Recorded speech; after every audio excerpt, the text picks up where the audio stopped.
We can start, madam. Okay. A very good evening, everyone. Once again, I feel honored to welcome you all to this International Faculty Development Program. A heartfelt welcome to all the respected dignitaries, honorable guests, eminent academicians, faculty members, research scholars, participants, and students joining us from different parts of the country and abroad. On behalf of the Vistas International Journal of Multidisciplinary Studies, in academic collaboration with Monad University, Hapur, and Excellent Law College, Borabas, Kota, I am Anuradha, moderator of this IFDP, extend a very warm welcome to everyone to the concluding day of the IFDP. This 7-day academic program has successfully created a vibrant platform for intellectual exchange, interdisciplinary learning, research discussions, and meaningful academic collaboration among scholars and educators. Vista's journal has constantly worked towards promoting quality research, academic ethics, and scholarly engagement by providing a platform for academicians and researchers to share innovative ideas, contemporary perspectives across disciplines.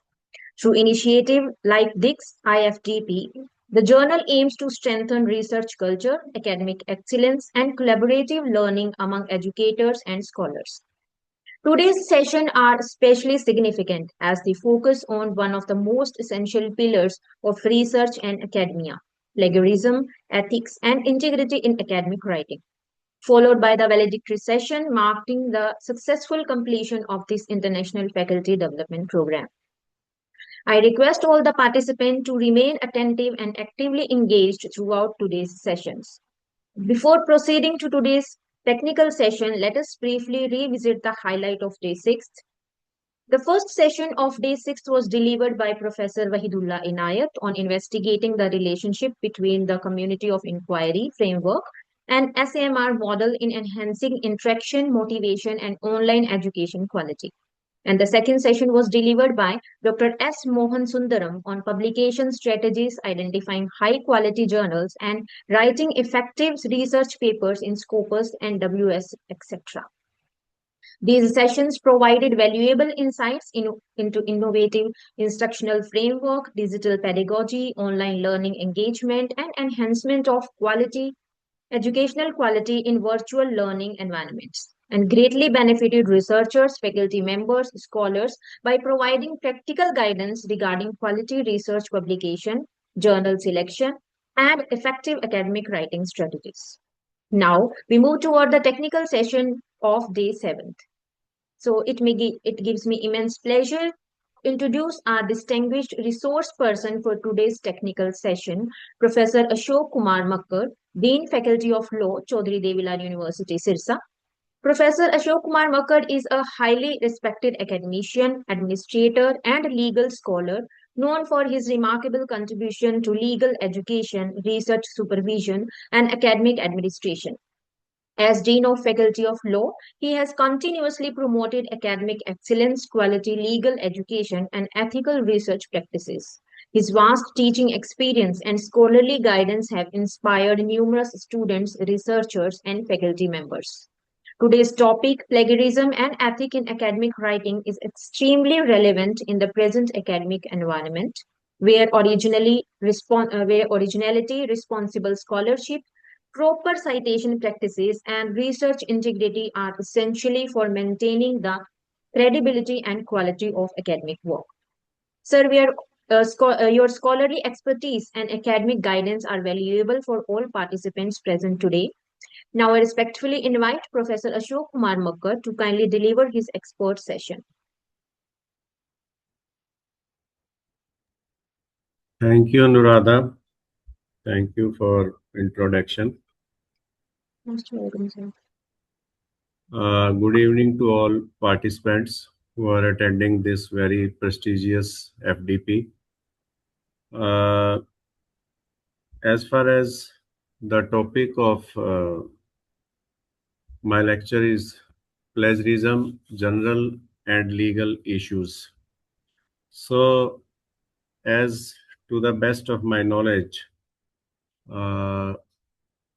majority of the research participants are research scholars, So I was of the opinion that I should share some my general views on plagiarism. So I will start. I have divided my lecture into three parts. First is what is the meaning of plagiarism and what is the meaning of copyright, and copyright and plagiarism, how they are related, and what is the difference between both plagiarism and copyright.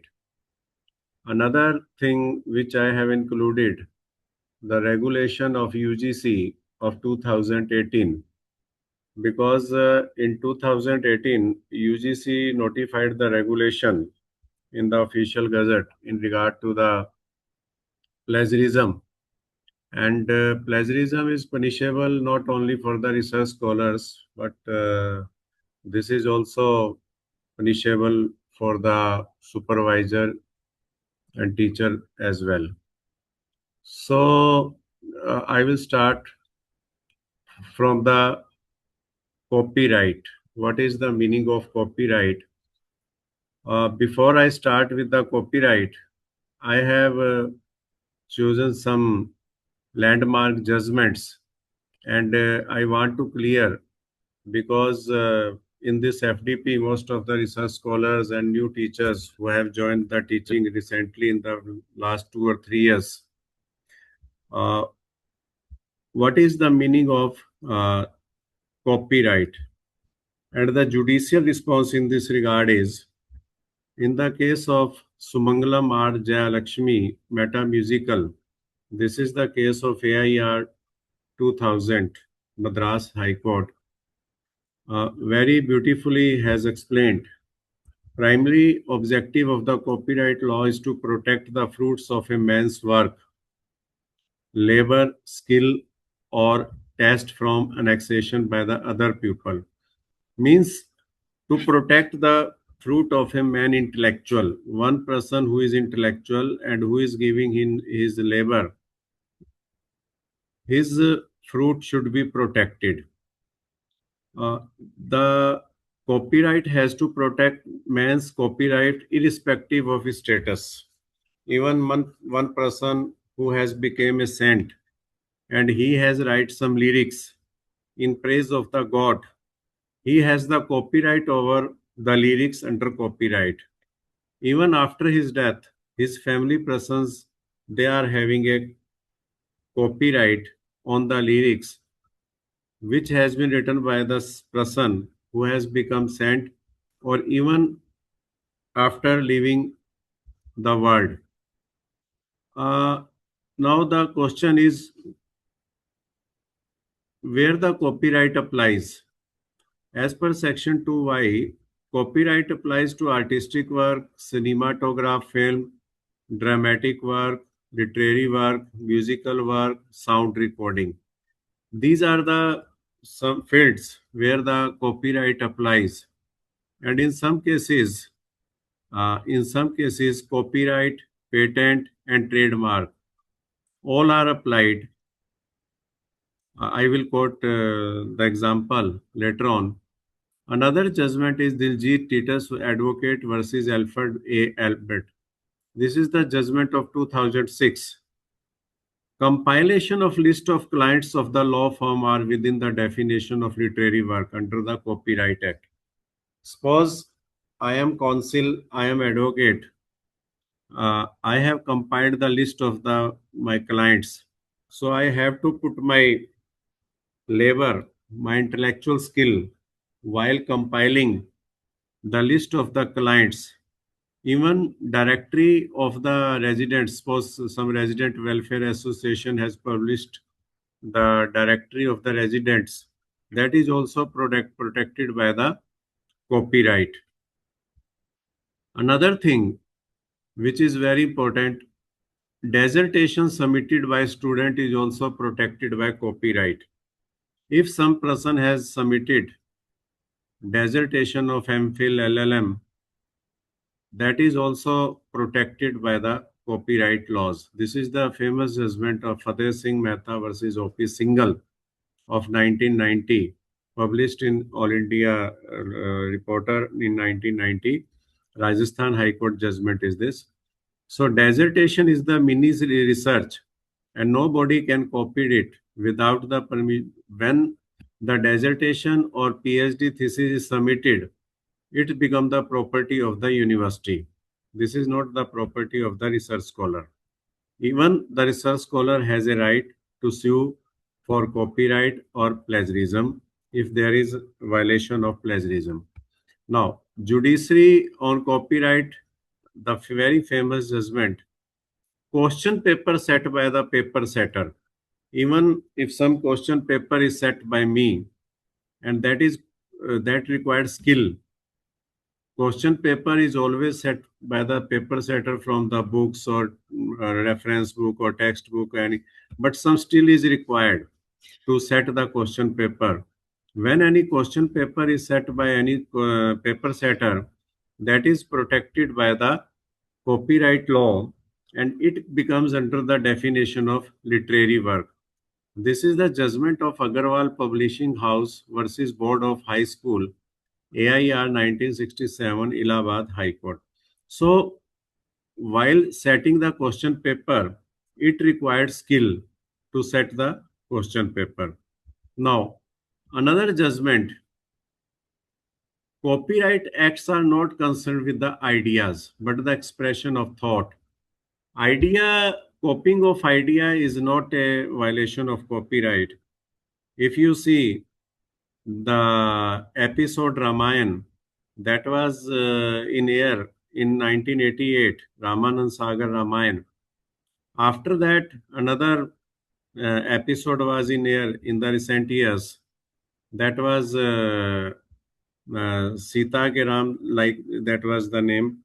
So the same characters are there. Raman, Ram, Sita, Hanumanji, every character is there.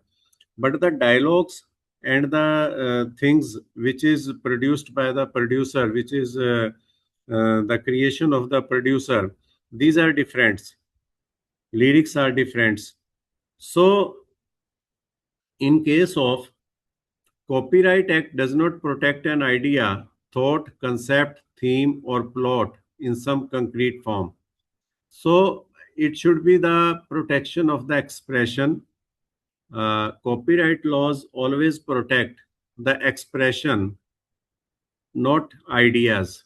Suppose I have given the one topic in my class, write an essay on India, and some student will start from the geographical, some will start from the economics, some will start from the education sector, some will start from the financial sector. So that is only idea. Whatever they have written, that is protected by the copyright law. So another is setting the question paper. The paper setter may have copied questions from the textbooks, but the work of compilation involves labor and skill. Therefore, the question papers are originally literary work within the meaning of copyright. So this is the another judgment of the Patna High Court. Jagdish Prasad Gupta versus Parmeshwar Prasad Singh, AIR 1966, Patna High Court. Again, the same thing is happened in this case. Compilation of question paper set by the examiner, paper setter, it requires skill. So when the question paper is set by the examiner, paper setter, and the paper setter receives his remuneration, it becomes the property of the university or higher education or educational institution, and nobody has right to copy the same. So this is again the very famous judgment. The copyright not only over the head notes, but also over the editorial notes, footnotes, and paragraph made by the party. You must have seen, once any judgment is published by the journal, they give their marginal note, footnotes, side notes, etc. And this is the skill of the press or the person, author, who has published. So this is again protected by the copyright laws. Preparing editorial notes, editorial head notes, even by collecting sentences from the text of the judgments involve labor and skill. Copyright on head notes, not on main text. So means the main text is not protected by copyright because that is in the public domain and the judgment is delivered by the honorable courts.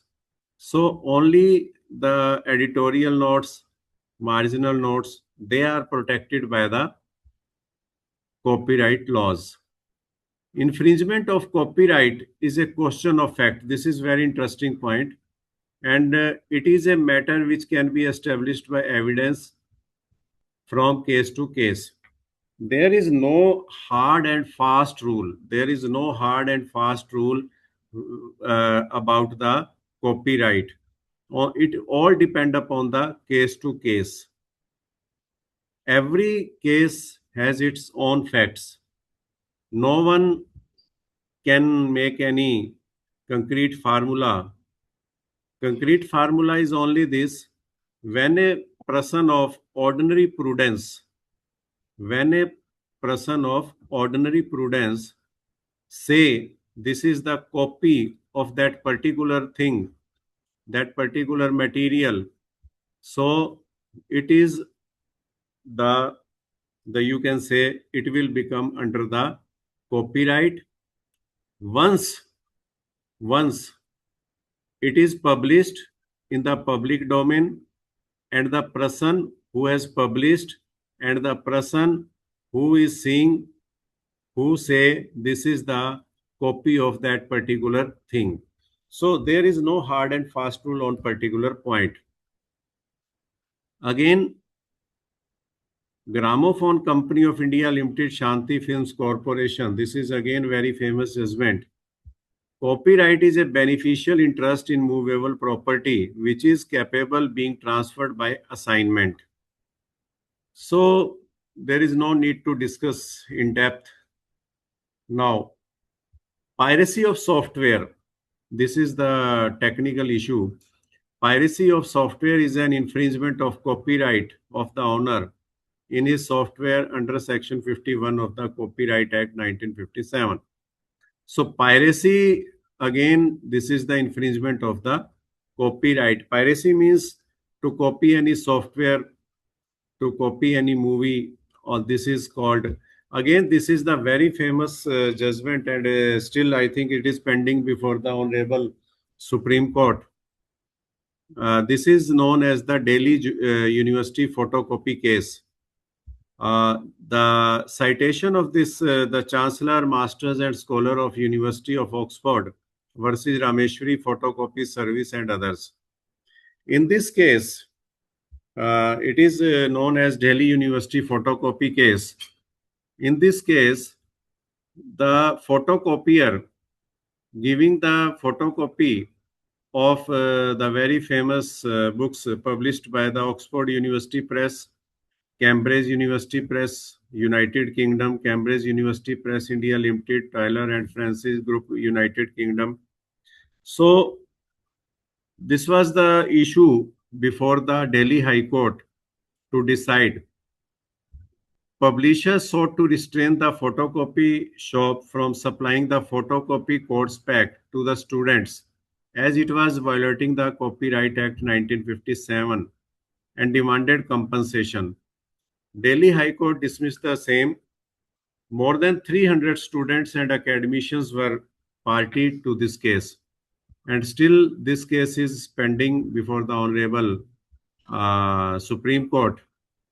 So this is the overview of the copyright.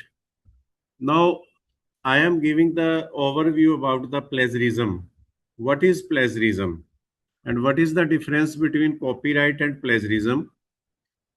What is the relationship between copyright and plagiarism? So first is plagiarism. What is the meaning of plagiarism? Plagiarism is derived from the Latin word plagiare. Plagiarism means, this is the literal meaning of this is kidnapping or abduction. This is the theft of the intellectual property. This is a serious nature of misconduct. Who is uh, copying, who is making the act of plagiarism? This is the serious nature of misconduct on the part of the person. So this is the Webster Online Dictionary.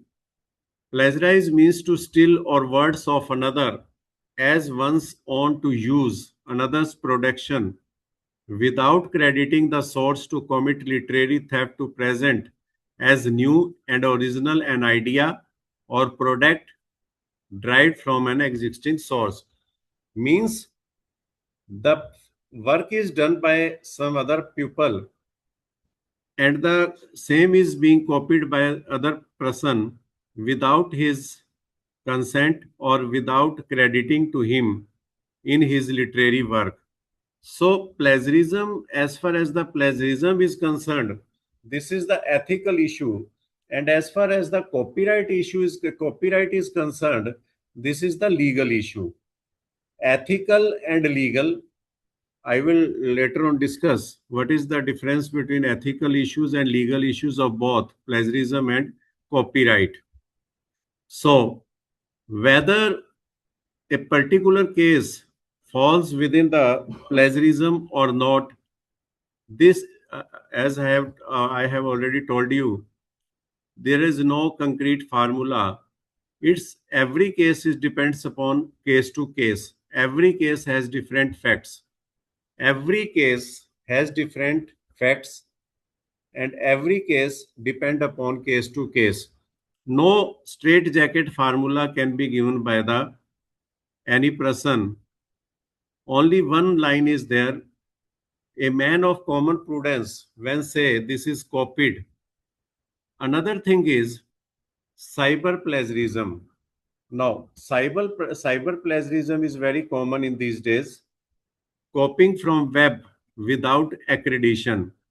If you copy anything from the web, any website, and without accreditation to anyone, it is also called digital plagiarism, because copying using the computers or any electronic device. So plagiarism, uh, what are the reasons of plagiarism, cyber plagiarism? What are the main reasons of cyber plagiarism is, number one, friendly technology, open access account, and easy web sharing.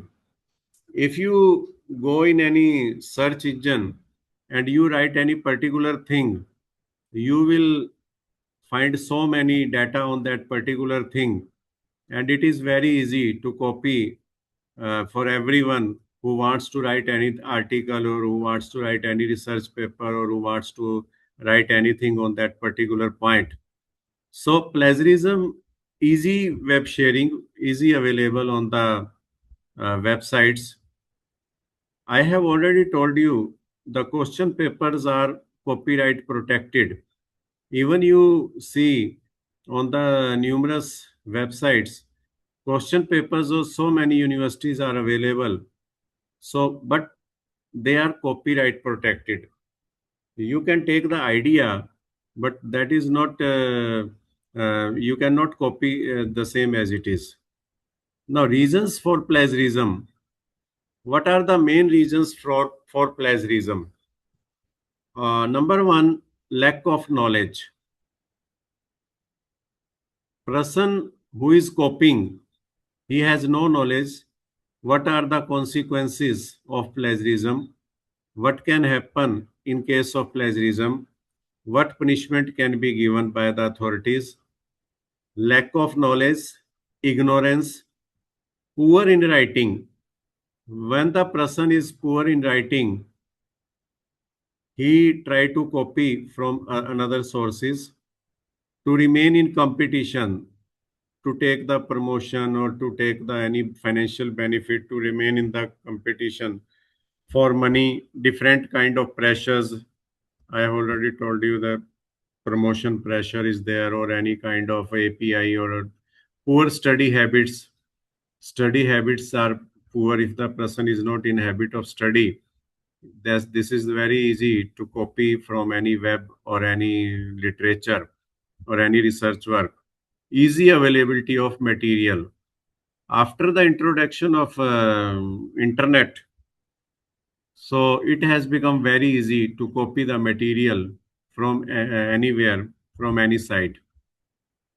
Change of words. If you change the words here and there, still it is plagiarism. If you have changed the words, I would like to explain you. Suppose you are writing some essay and you have used the word ma. Instead of ma, you have used the word mata. The meaning will be same. It will fall under the plagiarism, misconduct. So, if you change the words here and there, still it is plagiarism. You cannot deny that this is not a case of plagiarism. Now, copyright and plagiarism. Copyright issues and plagiarism issues may overlap, but still they are treated on different footing. I have already told you, copyright is a legal concept, whereas legal plagiarism is a ethical issue or literary issue. Publishers are concerned with the copyright issues and the researchers are concerned with the plagiarism issues. I will give some points on research ethics also. So copyright and plagiarism, they are on the different footing. Plagiarism, it is a literary and ethical issue, as whereas the copyright is concerned with the legal issues. Now, copyright is an offense under the Copyright Law, Copyright Act. Plagiarism is an offense against the author, whereas the copyright against the copyright holder. Suppose one author has written the book, and who is having the copyright, whether it is with the publisher or with the author. So this is the offense against the copyright holder. And in case of plagiarism, this is the against the author. Even idea is copied than plagiarism. In copyright, the sequence of words is copied or any kind of fixed expression. Normally, plagiarism is concerned with intellectual credit, whereas copyright is concerned with the revenue. So this is very simple. Plagiarism is concerned with intellectual credit. Normally, the research scholars who are doing mini research or major research, means or who are doing LLM or PhD, or who are writing the paper, they can be involved in the plagiarism. But in case of copyright, in case of plagiarism, they are not concerned with the revenue. Indirectly, they may be having the revenue, but directly they have no revenue issue with them. But as far as the copyright is concerned, they are concerned with the revenue. So in case of plagiarism, copy idea, suppose one person is doing research, he will have the same words, he can copy the same words from anywhere, any research or any article or any web sharing, he can make the same sequence. So now another thing is, one action may cause copyright violation but not plagiarism, and vice versa also. For example, it means one action may cause copyright violation but not plagiarism. One thing is, when it is copied, it can be a case of copyright, but it cannot be a case of plagiarism. So the person has given the proper references but has not right to copy the source material and vice versa. Suppose one book is published, I am having the right of the copyright with me, and the same is copied by some other person giving the proper references, but he has copied the he has still the pages or references. So this is not a case of plagiarism, this is a case of violation of copyright. So plagiarism can be avoided by giving the references, giving the credit, and copyright can be avoided by obtaining the copyrights from the copyright holder. So this is the major difference. Copyright can be taken from the copyright holder. It may be author or it may be publisher. But as far as the plagiarism can be avoided only by giving the proper credit. Proper credit or proper references should be given on in the research work. Now, copying from a book, article, notebook, video, or other sources material, whether published or not, without proper credit, through the use of quotation marks, footnotes, and other customary means of identifying sources or passing off as one's own idea, words, writings, program, and experiments of another, whether such actions are intentional or unintentional. Nobody can make the excuse, this was my unintentional work. This is not my intentional work. Nobody can make such kind of excuse. So, copying of from a book, article, notebook, and without giving any reference, without giving any credit. So, this is a case of plagiarism. So, plagiarism and copyright infringement: reproduce or make copies of the work, display the work in public domain, perform the work, and make a derivative work. So these are the copyright infringement: reproduce, copy, the reproduction of same copies, and display in the public domain. When the thing is in the public domain and the public is of the opinion that that work is done by you. So plagiarism: copy part of the content of a work into one's paper without citing the source.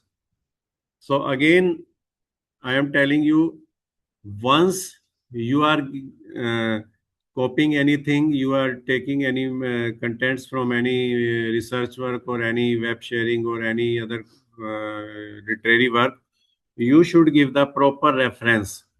If you create a citation which is not in existence at all, you have created fake citation and that is not available. If you copy part of the content of work into one's paper without citing the source, if you are paraphrasing, then fails to credit, you have done the paraphrasing and you have not credit. If you pretend that this is your own work, if you are pretending that this is your own work, this is a case of plagiarism. Another thing is, you are making paraphrasing in a way that rallies too heavily on another syntax. Means you have done the paraphrasing, but it seems that is not your work. This is the work of another person. So this is a case of plagiarism. Now, these are the common types of plagiarism. These are the common types of plagiarism. First is complete plagiarism. Another one is source-based plagiarism. Third is direct plagiarism. Fourth is self or auto plagiarism. Fifth is paraphrasing. This is another inaccurate authorship and mosaic use of someone else's phrases. So these are, first is complete plagiarism. Complete plagiarism means the work is completely as it is copied. The work is completely copied by the person who is submitting. Another is source-based. Incorrect references has been given by the author or researcher. Another is direct. Word to word has been copied. Fourth is self or auto. Reuse a major part of your own work. This is very interesting. Suppose you have written one paper and it is published. Again, you have published the same paper under the different title, or you have used major part of that particular paper which you have published. Suppose you have published one paper in the month of January and in the month of February, you again publish that particular paper, right? Using major part of your work or changing the title. Paraphrasing, use another words with minor changes. I have already told you some words are here and there, right? Another thing is mosaic, use of someone else phrases. Another phrase has been used by you, and inaccurate authorship. Authorship instead of acknowledgement to contributors. So these are the common type of plagiarism. Now, plagiarism and copyright infringement. Plagiarism is there. Earlier, I have given the example that copyright is there, but plagiarism is not there. Now, I am giving the example is plagiarism is there, but copyright is not there. If you copy a few sentences, words from some work and does not cite the original work, this is plagiarism. The copyright term expired, then no infringement of copyright. So this is very settled law. Now, this is case of both plagiarism and copyright infringement. If you have copied some published material and claim to be of yourself, further you reproduce the same and distributed the same without statutory exception. Statutory exceptions are available in the Copyright Act. So, neither plagiarism nor copyright. If you have taken short quotes from some literary material and quotes the same in your work, even if your work published, then no copyright infringement.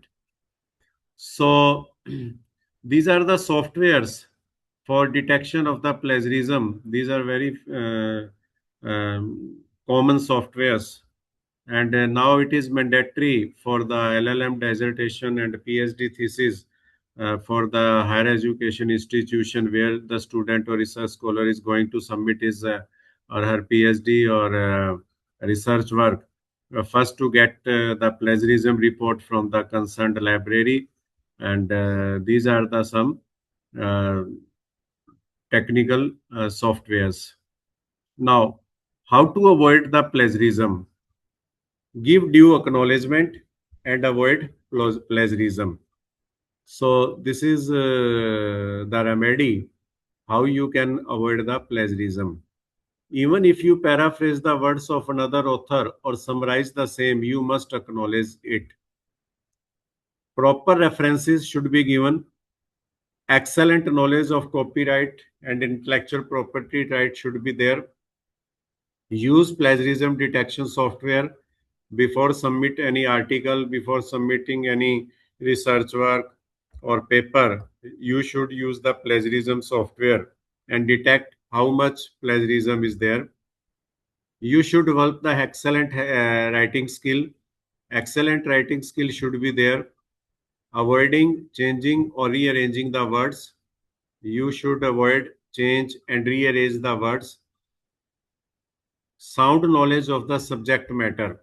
The person who is going to research on particular topic, that particular researcher should have a sound knowledge.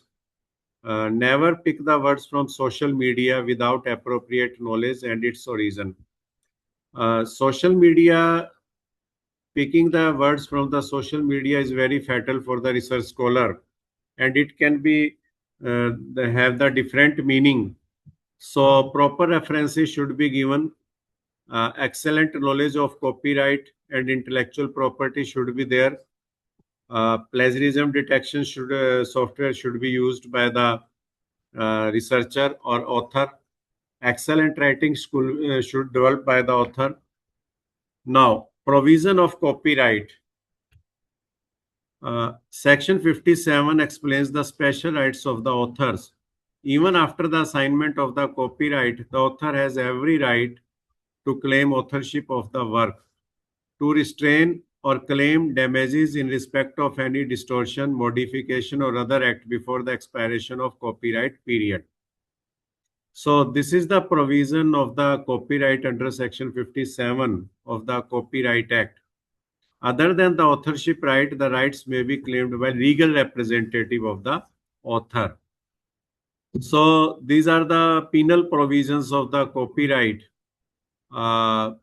Section 63 and 63A deals with the punishment for infringement of copyright, 6 month 6 month to 3 years imprisonment and fine up to 50,000 to 2 lakhs. And in case of subsequent offense of the infringement of copyright, 1 year to 3 year and fine of 10 lakh to 20 lakhs. So these are the copyright provisions, and these are the remedies, administrative remedies and civil remedies, apart from the criminal remedies.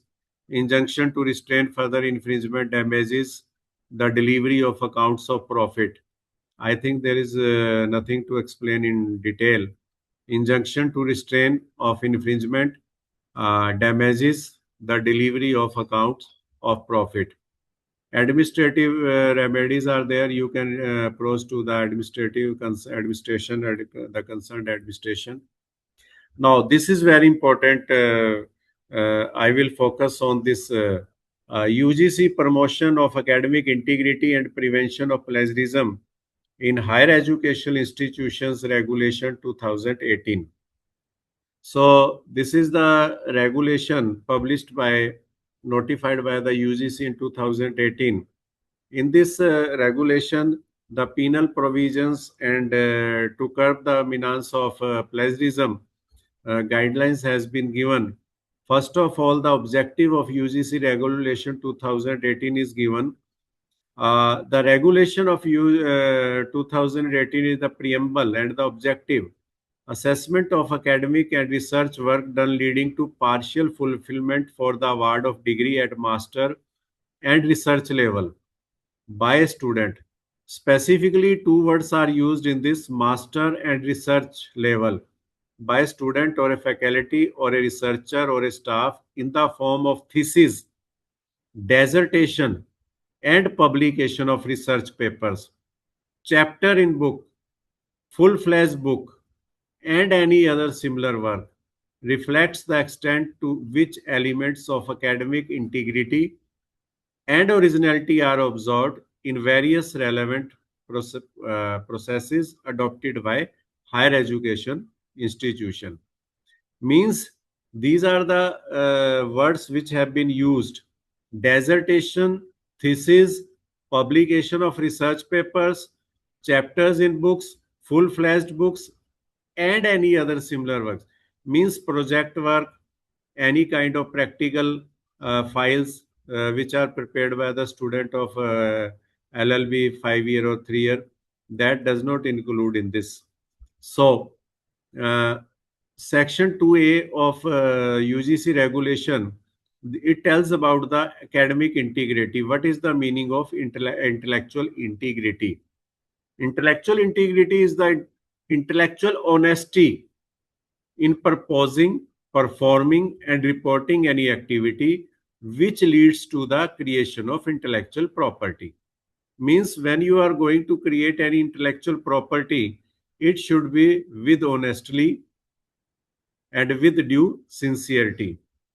And who is author? As per UGC regulation 2018, who is author? Author means includes a student or a faculty or a researcher or staff of higher education institution who claims to be the creator of work under consideration. Means the person who is claiming that I have made this research, I have written this particular paper, I have written particular book, that will be considered as author. Another definition is 2D, common knowledge. Means a well-known fact, quote, figure, or information that is in the knowledge of the public domain. Academic integrity panel shall mean the body constituted at the department level to investigate allegation of plagiarism. This is the two-tier system developed by the UGC under this regulation. First is Department Academic Integrity Panel. This is at the level of department where if there is any allegation of plagiarism, then Departmental Academic Integrity Panel will look into this matter. Then faculty. Who is faculty? a person who is teaching or guiding students enrolled in the higher educational institution in any capacity whatsoever, regular, ad hoc, guest, temporary, visiting, he will be considered as the faculty members.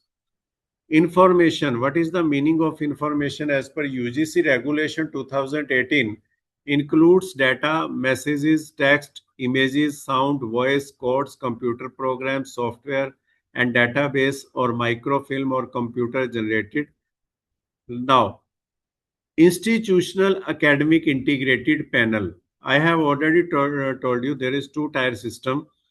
One is departmental academic integrative panel and another one is institutional academic integrative panel. Shall mean the body constituted at institutional level to consider recommendation of the departmental academic integrative panel and take appropriate decisions in respect of allegations of plagiarism and decide on penalties to be imposed. In exceptional cases, it shall investigate allegation of plagiarism at the institution level. Means first departmental academic integrity panel will look into the matter, and the same recommendation will be referred to the institutional academic integrated panel who will look after the matter. Now, what is the meaning of plagiarism as per UGC regulation 2018? Means the practice of taking someone else's work or idea and passing them as one's own. It has been explained in one line, means someone's else work or idea and passing them as one's own work. The work is done by any other one and I am claiming that is done by me. That is the as per the definition of UGC regulation, this is the meaning of plagiarism. Now, script. What is the meaning of script? Script means research paper, thesis, dissertation, chapter in books, full-fledged books, and any other similar work submitted for assessment, opinion, leading to the award of master and research level degree or publication in print or electronic media by students or faculty or researcher or staff of an higher education institution. So I have already told like assignment, term paper, project reports, coursework, essay and answer script, they are excluded. However, all these are excluded. So source, section 2P of UGC regulation 2018 means published primary and secondary material from any source, whatsoever and includes written information and opinion gained directly from other people, including eminent scholars, public figure, and practitioner in any form whatsoever, as also data and information in the electronic form. Be it may be audio, it may be video, it may be any text message, it may be in any image, or it may be any kind of information. So, the objective, what are the objectives of UGC regulation 2018? There are three objectives. First is awareness, training, and to develop system to detect plagiarism. So, keeping in view the three objectives, the UGC regulation 2018 was notified. First, awareness, training, and develop system to detect the plagiarism. Now, curbing plagiarism, section 6.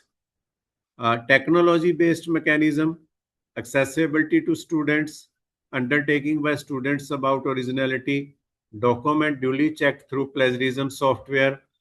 Higher education institutions shall develop a policy on plagiarism. Supervisor shall submit a certificate that work is plagiarism free. Higher education institutions shall submit to the thesis work or research work to the inflinet to soft copies of all masters, research programs, dissertation, thesis within a month after the award of degree for hosting in the digital repository under the Shodh Ganga e-repository system. So these are the 7 mechanisms now which are in common, which are in practice in I think in all higher education institutions. So undertaking given by the student, undertaking given by the supervisor, policy of plagiarism shall be developed by the, as far as the my university is concerned, we have notified the regulation 2 years back about the plagiarism policy. Documents duly checked through plagiarism software. This is again adopted by each and every university in regard to the dissertation and in regard to the research work. As far as the project work and all these are excluded from this. So, similarity checks for exclusion from plagiarism. All quoted work reproduced with all necessary permission or attribution, all references, bibliography, table of content, preface and acknowledgement, all generic terms, laws, standard symbols, and standard equations. So these are excluded. These things are excluded. All quotation work reproduced with all necessary permission, all references, bibliography, and all generic terms. So there are, as per Section 8 of this UGC Regulation 2018, there are four levels. Number one is zero level, where the similarities of plagiarism is up to 10%, and level 1 similarities above 10% to 40%, level 2 similarities of 40 to 60, and level 3 misconduct, totally misconduct, 60%. So proposed penalties in this UGC regulation is 10 to 14 shall be asked to the research scholar to submit again. 40 to 60 shall be asked to submit script after 1 year, but not exceeding 18 months. So this is the time period. He cannot submit again his thesis or research work, and not later than 18 months. Cancellation of registration. Level 3, his registration or registration can be cancelled by the higher educational institution, keeping in view the facts and circumstances of particular case of plagiarism. If the student has obtained the degree, then the degree will be kept in abeyance for a period decided by the panel, academic misconduct panel, at departmental level or higher educational institution level. Now, UGC Regulation 2018, as far as the first level is concerned, shall be asked to withdraw the work and shall not be allowed to publish any work for a period of 1 year. This can be the punishment. And in case of 40 to 60, publish any work for 2 years and shall be denied to one annual increment. Means the teacher will also have get the punishment in case of plagiarism. In case of 60%, shall not be allowed to publish any work for minimum 3 years and shall be denied two successive annual increment, who will not be allowed to become supervisor for a period of 3 years. So Section 9, as far as Section 9 is concerned, it is a case of detection, reporting, handling of plagiarism. Most of things we have discussed in this. Now, penalties, sorry. Okay. Thank you for listening very patiently. Thank you to all.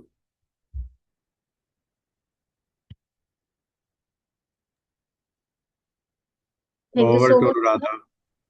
Yes, sir. Thank you so much, sir, for sharing your expertise and delivering such an insightful session. Your detailed discussion on copyright and plagiarism, the distinction between copyright infringement and plagiarism, and the UGC regulation 2018 regarding plagiarism was extremely informative and enlightening. We truly appreciate the numerous examples of legal judgment you shared related to the copyright laws, plagiarism, and cyber plagiarism, which helped us understand these concepts in a such much more practical and comprehensive manner. Thank you once again for your valuable guidance and for enriching our knowledge with your expert insights. Now, I would like to invite participants to actively participate in the question answer session. If anybody has any question, you can raise your hand or you can post in the chat box.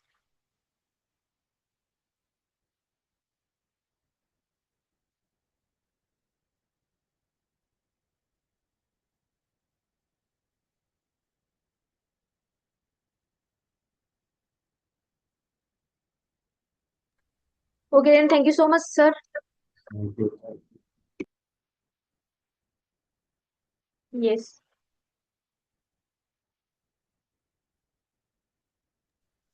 Uh, we can go with assessment. Okay. So now we proceed toward the valedictory session of this International Faculty Development Program. It is a matter of immense honor and privilege to welcome our esteemed chief guest, Professor Bharat, Professor of Law at the University Institute of Legal Studies, Punjab University. Professor Bharat is a distinguished academician with rich and extensive experience in teaching, research, legal education, administration, and public intellectual engagement. He is currently serving as the Dean, Information and Public Relation at Punjab University, Chandigarh, and has been entrusted with his prestigious responsibility for a second consecutive term. He is also associated with as visiting faculty with prestigious institutions including Indian Institute of Technology, Roorkee, Indian Institute of Management, Rohtak, and Northern India Institute of Fashion Technology. In addition, he regularly conducts academic and training sessions at Punjab Police Academy, Northeastern Police Academy, National Law University, and UGC and MTTCs across several Indian states. Professor Bharat has also served on numerous prestigious academic and administrative bodies, including Syndicate of Sambalpur University, Academic Council of Vikram Dev University, Academic Council of J.C. Bose University of Science and Technology, Executive Council and Finance Committee of Central University of Haryana. He has the rare distinction of serving as member of research advisory committees and board of studies in several universities across India. A prolific scholar and researcher, Professor Bharat has co-edited books, authored more than 70 research papers, published extensively in reputed Scopus indexed and UGC CARE listed journals, developed mock modules for the SWAYAM platform under the Ministry of Education, Government of India. He has also contributed significantly through newspaper articles, All India radio talks, Doordarshan programs, academic committees, and policy-oriented research initiatives. Sir, we are deeply honored by your gracious presence today. I now humbly invite Professor Bharat to kindly address the gathering and share his valuable words during this valedictory session. Thank you, Anuradha. I hope I am audible to everyone. Yes. Thank you. Distinguished dignitaries, esteemed faculty members, worthy research scholars, participants from different parts of the world. Kindly accept my salutations for the eminence, elegance, excellence, and brilliance that you add to this program. Friends, it is indeed a privilege and honor to address this valedictory session of the 1 week long International Faculty Development Program on a very pertinent topic, that is contemporary trends in teaching, research, technology, and sustainable development. At the very outset, I extend my heartfelt congratulations to the organizers for conceptualizing such a timely and intellectually enriching program.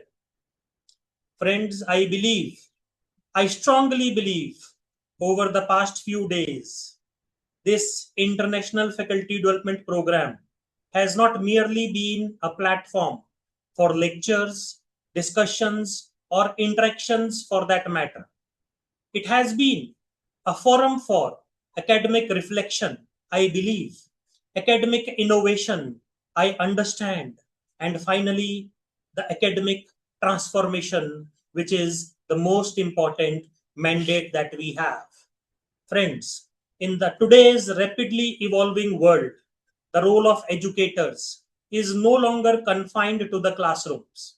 We, the teachers, sometimes think that, and the rest of the world is going to have this kind of impression that the role of the teacher is just confined to the classrooms, the four walls of the classrooms. The mandate of the National Education Policy 2020 is also giving that kind of a reflection, that teachers are not only confined to the four walls, but the role of the teacher is beyond that. Friends, we all know the teachers today are mentors. The teachers today are researchers. The teachers today are also innovators, the technology adopters, the policy contributors, and most importantly, specifically with respect to the concept of Viksit Bharat 2047, the teachers are the nation builders. The teachers are the one who are going to lay down the seeds for the society to come. Friends, the teaching happens to be a noble and a pious profession. We all know. But I suppose the mandate of this International Faculty Development Program is somehow making us to ponder over the situation across the globe, the crises which are there in the Middle East. They are compelling us to ponder over, are the teachers the role models for the youth of the day? Friends, we all know that in India we celebrate 5th September as the Teachers' Day. But if we are going to interact with the youth of the present day scenario, we see that the youth is mad for money. The youth is mad for the malls, and the youth is mad for the machines. So whether it is malls, whether it is money, whether it is the concept of machines, we see the world is changing into the materialistic world.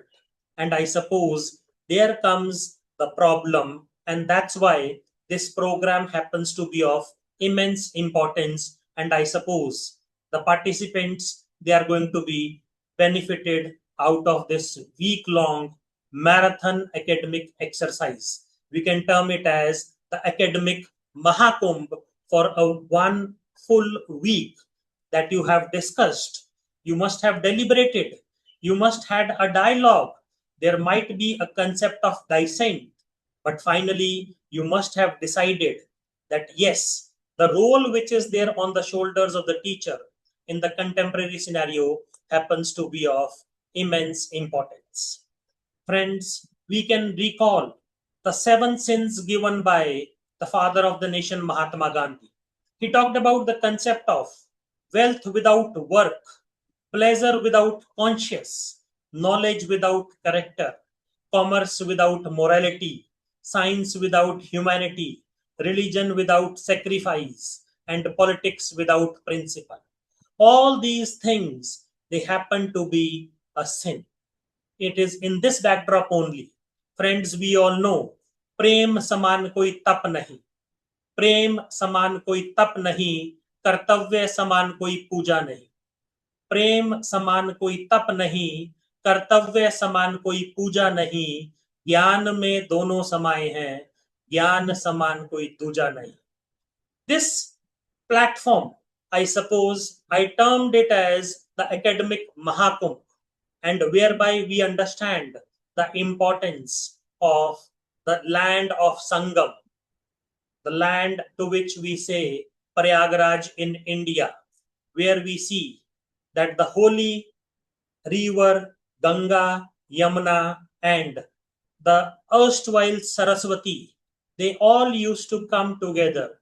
And the way we have seen that almost 100 participants, touching 100 participants, they have joined hands together under this umbrella. And I suppose this happens to be a milestone, a momentous milestone on that front and in this respect. Friends, I can recall a story that I read long ago, and I would like to narrate that story here. And I would try to correlate this story with the present context with which we are here for the last 7 days. The story that I read long ago was titled as The Teacher and the Seeds. Friends, a teacher once entered the classroom, and the teacher carried 4 seeds along with him.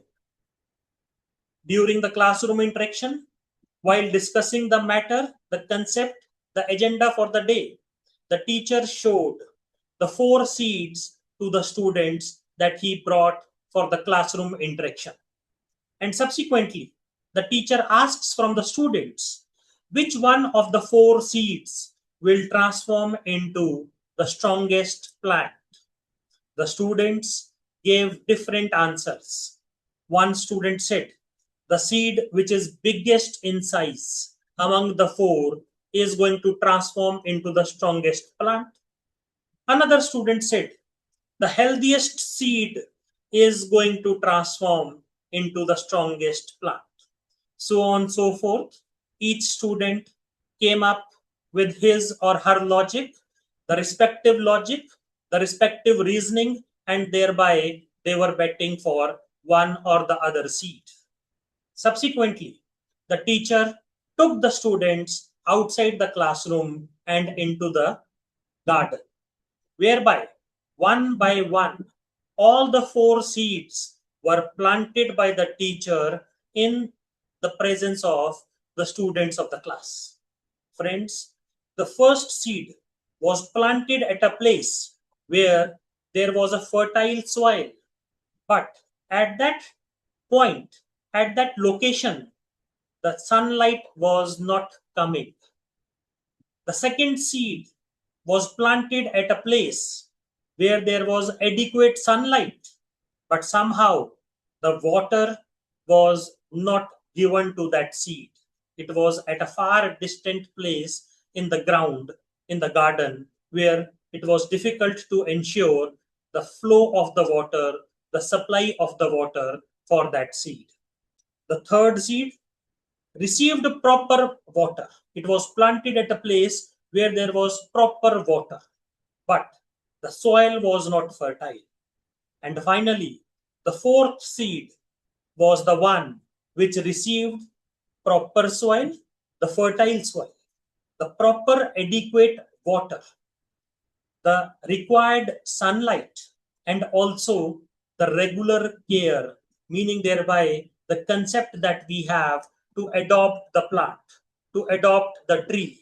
So regular care was granted to that seed, and thereby down the lane, after 5-6 months, it was only the fourth seed which grew into a strong plant. Friends, the message here is loud and clear. The students are like the seeds. Knowledge alone is not enough. The students of the day, the Gen Z, the present day generation, they not only need knowledge. Friends, we understand in the present day scenario, information is coming from all the directions. Post COVID scenario, even a child going to the pre-nursery class, even the children, those who are into the crèche, the playways, they are exposed to the technology, not only at home, but also in that formal setup. So it is in this backdrop, this story of the teacher and the 4 seeds is giving us this message that the present day scenario, we need to understand, we need to appreciate, we need to realize that the present day students, they need guidance, they need innovation, encouragement, technology, values, and a sustainable environment in order to grow in this cutthroat competition which is there outside the world. Friends, we the educators, the teachers, the budding teachers, the research scholars, those who have joined this program, we the teachers, educators, and the future teachers are just like the gardeners who are having the onus, who have this responsibility on their shoulders that they need to create that kind of an environment where we are going to give proper sunlight, proper water, fertile soil, and the regular care which is required for the holistic development, for the purpose of all-round growth and development of the child. Friends, I firmly believe that this International Faculty Development Program has reminded us that contemporary teaching, meaningful research, responsible technology, and sustainable development together, they are going to create that kind of ecosystem whereby both the educators as well as the students, they are going to flourish, just like we have seen the instance of the fourth seed growing into a healthy plant, a strong plant as such. Friends, as we all know, education grows best where the knowledge, technology, and sustainability, they are hand in glove with each other. They all grow together. Friends, the way we say, as we have the participants from other countries also in this program, through this platform, we are connected with each other. And it is in this backdrop only that we say the universe, the university, and universal man, we all are meant to be connected through each other by virtue of the concept of values that we are going to imbibe, the values that we are going to transform the world, the future leaders, the future generations by virtue of the values only. We have to think beyond money. We have to think beyond malls. We have to think beyond machines. It is the values which are important. And if in the contemporary scenario, we are going to provide values to the upcoming generation, we are going to give them the value-based education, then of course, I suppose the future of the society, the future of the world at large is going to be in safe hands. Friends, the theme of this International Faculty Development Program is extremely relevant because the future of education lies at the intersection of teaching excellence, impactful research, technological advancement, and sustainable thinking. The four verticals that I can see through the theme of this program, I will take all these four verticals one by one. First, with respect to teaching, the contemporary pedagogy demands that we move from information delivery to inspirational delivery as such. As I shared with you, every day through social media platforms, information is being shared with the world at large in one manner, in one form or the other form. It may be through messages, it may be through reels, it may be through cartoons or the social media platforms, the WhatsApp, the Telegram, the Facebook, the Instagram, or the other handles that we have. We are sending information. There is a concept of information delivery, but are we going to inspire the generation? Teaching is that kind of a role. The purpose is not to deliver the information, but to inspire others. Friends, this concept of money, malls, and machines is therefore impressing somebody. We can impress any person by virtue of the mobile phones, by virtue of the cars, by virtue of the laptops, by virtue of the electronic devices, by virtue of the movable, immovable properties, ornaments, the gold jewelry, or the pearls as such for that matter. These things, valuables, are going to impress somebody. But if values are being transmitted, we are not going to impress somebody, but we are there to inspire. And I suppose that is the mandate of education. That is the real purpose of teaching, that we are not here to impress somebody, but we all are here to inspire the generations to come. Friends, students today, they are really demanding. They seek interactive learning, critical thinking, experiential exposure, and value-based education. And it is in this backdrop only that we, the teachers, must continuously learn, unlearn, and relearn. This theory of learning, unlearning, and relearning is something which is very important when we talk about the first vertical of teaching component as such. Moving further to the second vertical, that is research. Friends, research today is not merely measured by the number of publications that we are going to have. The volume is not going to carry any relevance in the present day scenario. So many of our friends, so many of our colleagues, they might be specializing in international law. They might be specializing in the dispute settlement. They might be talking about the concept of alternative dispute resolution mechanisms. But the question today, which is there in front of the world at large, is a serious question. And that serious question says, are we in a position to resolve the international conflict? Are we in a position to bring the resolution between the two parties, the two groups which are fighting, and they are making trouble for the others in this planet, on this Mother Earth as such? Meaning thereby, my message is loud and clear. The research which is being carried out, maybe by virtue of the international law, maybe by virtue of the political scientists, the social scientists, or maybe for that matter, the dispute settlement mechanisms or the ways, methods that we talk about. What is their relevance? What is their societal impact?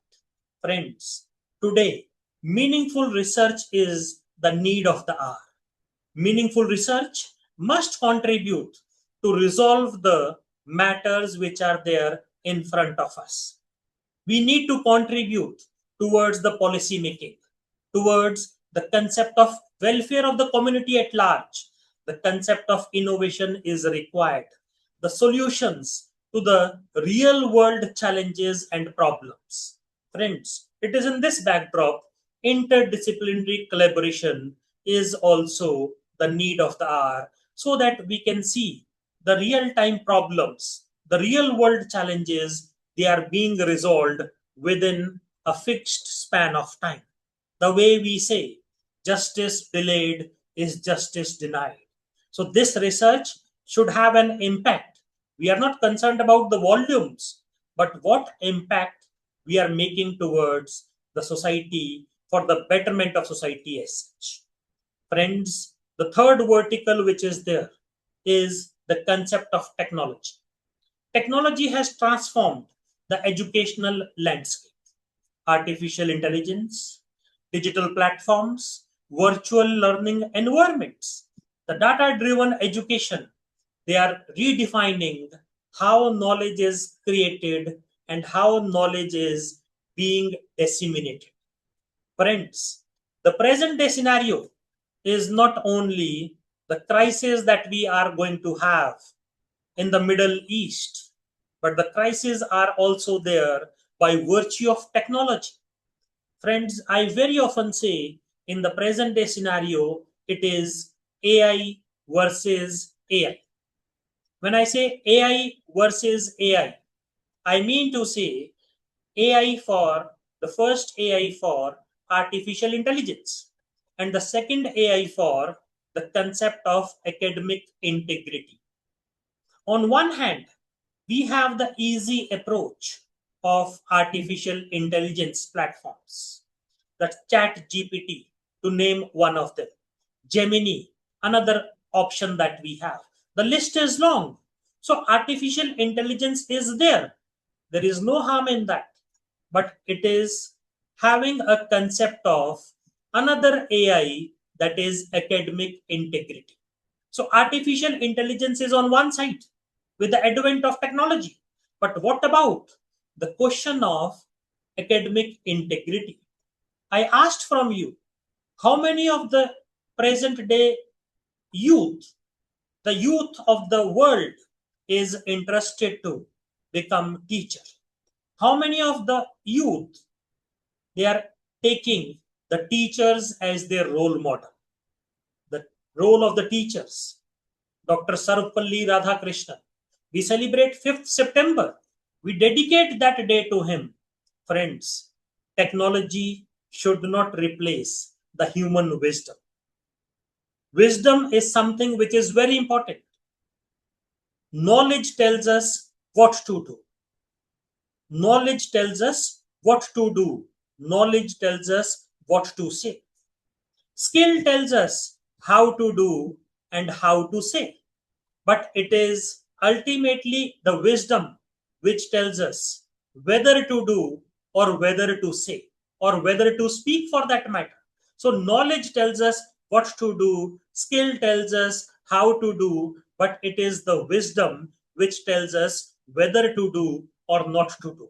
So here comes the concept of human wisdom. And I think this concept of technological advancement, the advent of artificial intelligence, technology should not and technology cannot replace the wisdom with which you and me, we all are born. We are blessed by the magnanimity of the Almighty that we have that kind of human wisdom with us. So, friends, technology should not replace the human wisdom. Rather, it should strengthen the human potential and academic accessibility.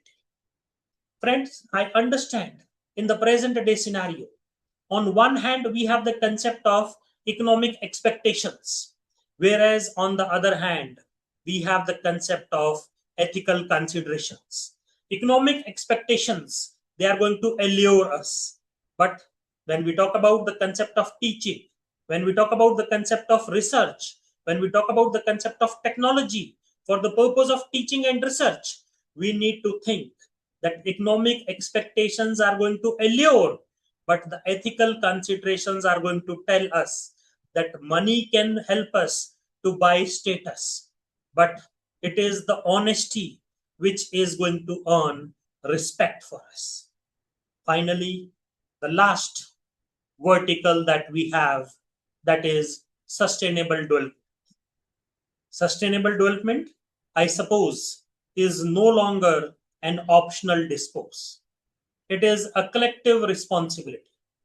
Earlier, by virtue of the Millennium Development Goals, starting from the year 2000 with the deadline of 2015, friends, we had 8 goals meant for developing countries only.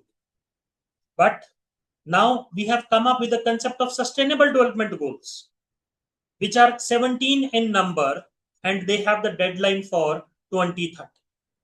Educational institutions must become centers of sustainable practices, ethical leadership, environmental consciousness, and social responsibility.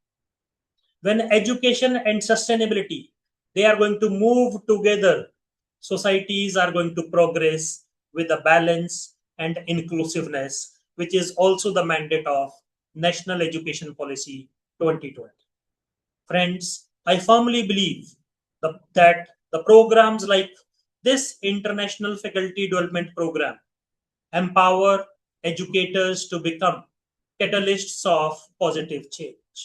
I am confident that the knowledge shared here will certainly reflect in classroom teachings, research outputs, institutional practices, and community engagement. I also appreciate all the participants for their active involvement, academic enthusiasm. Friends, your commitment towards professional growth reflects your dedication towards quality education. Friends, we need to remember, because we all are going to have the concept of bulb in our mind. We talked about the concept of technology. We talked about the concept of intellectual property rights in different sessions by virtue of the worthy resource persons. And we appreciate the difference between invention on one side and discovery on the other side. And it is in this backdrop. All of us know the role of Edison in inventing the bulb. Edison did not discover the bulb. Edison basically invented the bulb. And we all know the role played by the teacher of the Edison. Friends, in India, we all know and we all agree that mother happens to be the first teacher. The role of the mother of Edison cannot be undermined here in this backdrop. And it is in this backdrop we all know that the mother also happens to be a teacher and we respect mother, we go down in front of mother, and we also say the planet as Mother Earth. Before I conclude, I would like to say a teacher influences not only the present generation but also shapes the future of the society. Friends, Sri Aurobindo writes in his epic poem Savitri, the life you lead, I am quoting Aurobindo. He said in Savitri, the life you lead conceals the light you are, unquote. Meaning thereby, the distance between the divine destination and the day that we are living today. In order to understand that difference, let us continue to foster curiosity. Let us embrace innovation. Let us all uphold the academic ethics and work collectively towards an enlightened and sustainable future. I once again congratulate the organizers, the coordinators, the speakers, resource persons, participants for the successful completion of this 1 week long International Faculty Development Program. Thank you very much. And for my international participants, I request the organizers to share the translation of the lines that I am going to speak in my mother tongue. Bharat कोई भूमि का टुकड़ा नहीं है, भारत कोई भूमि का टुकड़ा नहीं है, यह जीता जागता राष्ट्र पुरुष है। भारत कोई भूमि का टुकड़ा नहीं है, यह जीता जागता राष्ट्र पुरुष है। यह वंदन की धरती है, यह अभिनंदन की भूमि है, यह अर्पण की भूमि है, यह तर्पण की भूमि है। इसकी नदी नदी हमारे लिए गंगा है, इसका कंकर कंकर हमारे लिए शंकर है। इन्हीं शब्दों के साथ I wrap up by saying Jai Hind, Jai Bharat, Vande Mataram. Thank you so much. Thank you everyone. Thank you so much, sir, for the inspiring way in which you addressed all of us. Your thoughts on meaningful education and research were truly motivating and insightful. You guided us on how educators can play a vital role in shaping responsible students and responsible citizens for the society. Your valuable words encouraged us to focus not only on academic excellence, but also on ethics, values, and social responsibility in education. We were especially inspired by your thoughts that technology can never replace human wisdom, but it can certainly strengthen and enhance knowledge when used wisely and responsibly. Thank you so much once again for your enlightening guidance and encouragement. And as we come to end of this enriching program, I warmly invite Special thanks to Dr. Vikas Punia for bridging me with you all. And I would also like to express my gratitude towards Professor, the Honorable Dean, Faculty of Law, Chaudhry Devi Lal University, most respected, my teacher, my mentor, my guide, my friend, for connecting me with you all, Professor Makkar, who bridged the gap between me and Vikas Punia and you all. Thank you. My greetings, my gratitude to each one of you. Thank you so much. Thank you.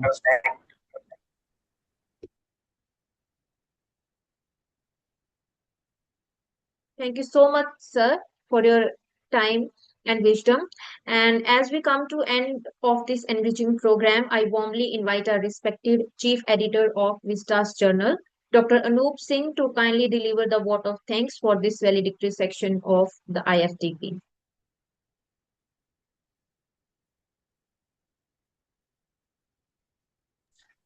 Sir, unmute yourself.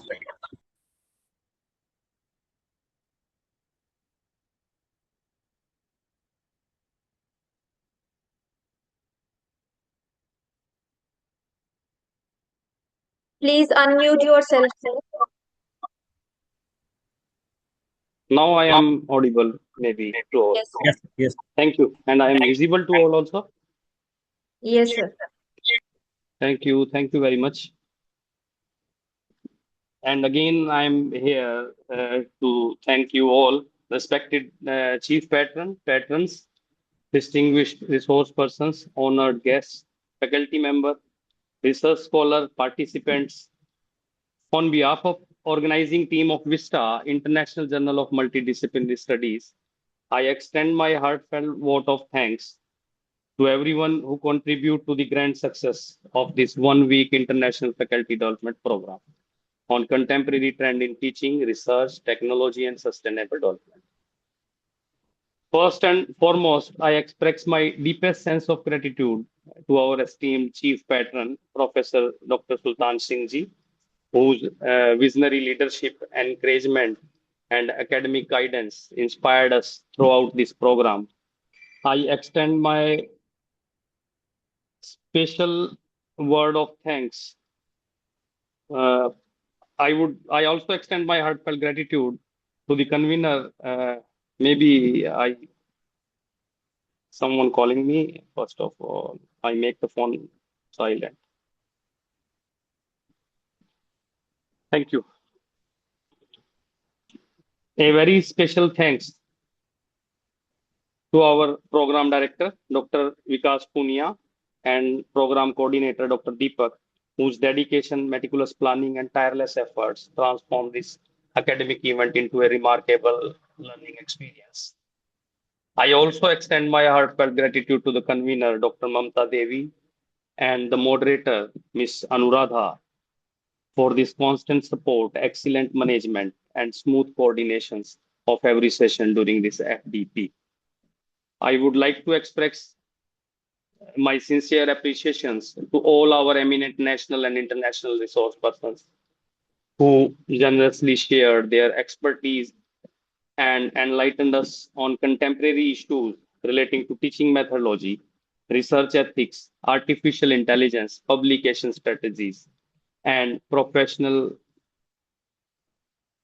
public and digital learning, sustainability, and academic integrity. Your valuable insights have truly broadened our academic perspectives and inspired intellectual growth among our participants. A special word of thanks goes to all participants, faculty members, research scholars, and professionals from different institutions and countries whose active involvement, meaningful discussion, and enthusiastic participation made this program vibrant, interactive, and intellectually stimulating. I would also like to acknowledge the sincere effort of technical teams, organizing members, volunteers, and everyone working behind the scan for ensuring the flawless execution of this week-long program in virtual mode. This FDP has not merely been a series of academic sessions. It has been a platform for knowledge sharing, collaboration, innovations, and professional growth. The discussion and experience shared during these 7 days will certainly motivate us to adopt modern teaching practice, strengthen research quality, and contribute towards sustainable development in society. As we conclude, let us carry forward this knowledge, inspiration, and academic spirit gained through this program into our professional and personal lives. And once again, I special thanks to our research person who are with us, whether from this country or from outside. That is Dr. Shelja Vasudeva, Professor Arti Gupta, Dr. Gulam Mir Rehmani, Dr. Shrutidas Gupta, Dr. Amit Guleria, Imam Mohammad Varimukh, and Dr. Monica, and Dr. Kritika, Professor Prayal Dekhan, Professor Abdul Tamim Ahdi, Professor Wahidullah, and Dr. Mohan Sundaram, and Professor Ashok Makkar, and Professor Bharat, who are with us during this international FDP. And lastly, I want to say thank you once again. My sincere gratitude to every and each one present here for making this international FDP a grand success. Thank you very much. Stay safe, stay inspired, and keep learning. Thank you.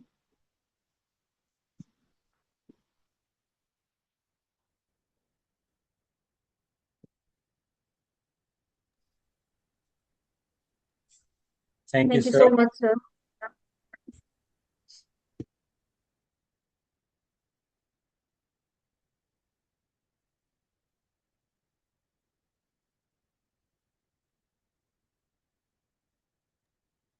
If any participants or any professor, there is any suggestions for us that how we can improve our this international FDP,